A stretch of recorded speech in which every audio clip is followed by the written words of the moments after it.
Bonjour, bienvenue dans la série sur la physique des particules.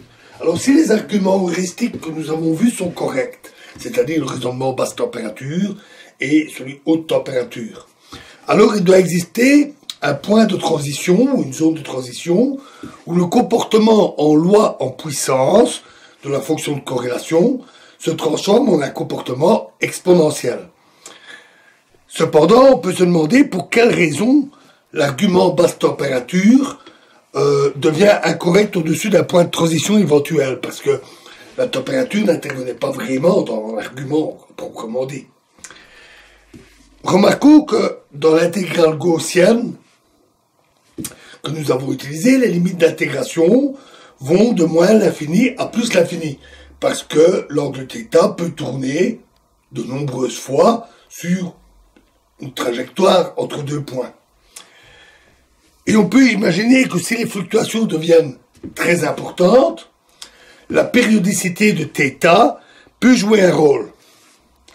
C'est en effet ce qui se produit. Des excitations à caractère topologique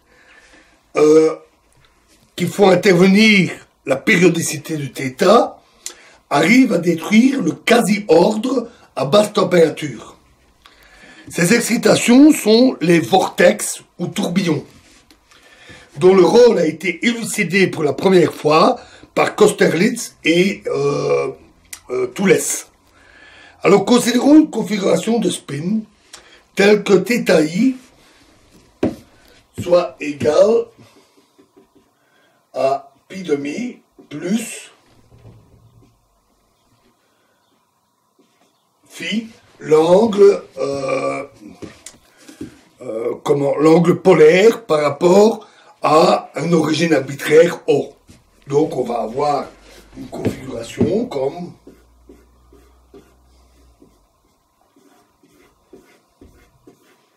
avec un centre O, une direction avec un angle alpha, et on aura le spin comme ceci, comme ceci, comme ceci, comme ceci, comme ceci, etc., donnant un aspect tourbillonnant à la configuration de spin. Le choix pi demi est en fait arbitraire. Toute constante ferait aussi bien l'affaire. En coordonnées polaires, le gradient de θ vaut delta θ est égal à 0,1 sur R en coordonnées polaires, c'est-à-dire phi sur R, où phi est le vecteur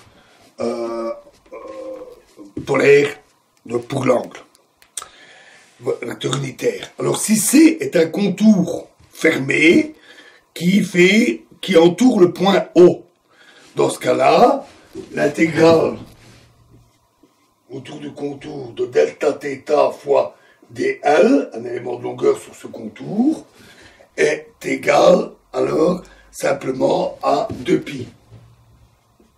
C'est la rotation complète d'un spin quand on fait le tour du vortex.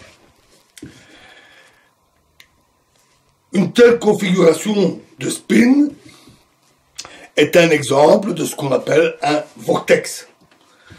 Plus généralement, comme θ est une variable périodique, on n'aura que, pour un vortex quelconque, égal à 2πq, où q est égal à 0, plus ou moins 1, plus ou moins 2, etc. Et q est appelé la vorticité ou l'intensité du vortex. Alors calculons l'énergie qui est associée au vortex que nous avons représenté. Dans ce cas-là, E, c'est environ égal à 1 demi J fois l'intégrale de delta θ carré fois d carré x égale 1 demi J fois l'intégrale de phi carré sur r carré d carré x, encore PJ fois ln de grand L sur petit a. Naturellement, les approximations qui sont faites ici pour calculer cette intégrale, cette valeur, ne sont valables que loin du centre O. Et pour avoir une valeur exacte, il faudrait rajouter une constante, mais qui sera calculée numériquement.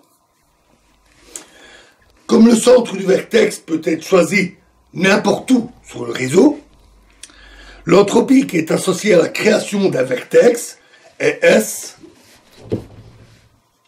égale ln de L sur A au carré, puisqu'il y a L sur A carré sites sur le réseau. L'énergie libre associée à la création d'un vertex est alors F égale E moins TS, c'est-à-dire PJ moins 2T fois ln de L sur A. Et donc, on voit que si cette énergie devient négative, alors la création des vertex est favorable du point de vue énergétique et anthropique, et donc ces vertex vont se créer et déstabiliser le quasi-ordre qu'il y a à basse température pour une température de l'ordre de température critique égale PJ demi.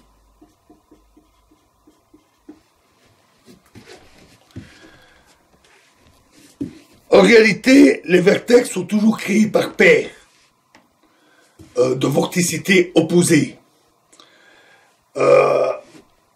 Et donc, il serait plus correct de raisonner sur la création de paires, mais la conclusion est identique. Il est maintenant possible de résumer la description des phases du système telle qu'elle a été proposée par Kosterlitz et Thouless. À basse température, les fluctuations de grande longueur d'onde, qui sont appelées aussi des ondes de spin, sont les seules configurations importantes. Et les corrélations diminuent comme une loi de puissance. On a en fait, il n'y a pas de vortex. Hein, attendez, on n'a pas trouvé. Donc en fait, on obtient un système quasi ordonné avec des îlots d'aimantation de toute taille pour les différentes longueurs d'onde et comme ces ondes sont périodiques, on a des aimantations tantôt dans un sens, tantôt dans l'autre. L'aimantation globale reste nulle, il n'y a pas d'aimantation spontanée du matériau, mais on a des îlots avec des fluctuations grande longueur d'onde et une diminution de leur puissance. Il n'y a pas de vertex libre, mais on peut trouver occasionnellement, plus l'énergie est disponible et grande, plus il y en aura, des paires de vertex proches les uns des autres qui affectent le système, mais uniquement sur des courtes distances. Quand la température augmente, la taille des paires de vortex, antivortex augmente et elle diverge à la température critique, pour la raison que nous avons vue sur l'énergie libre de ces paires de vortex ou de ces vortex. Et apparaissent alors des vortex libres qui se propagent partout.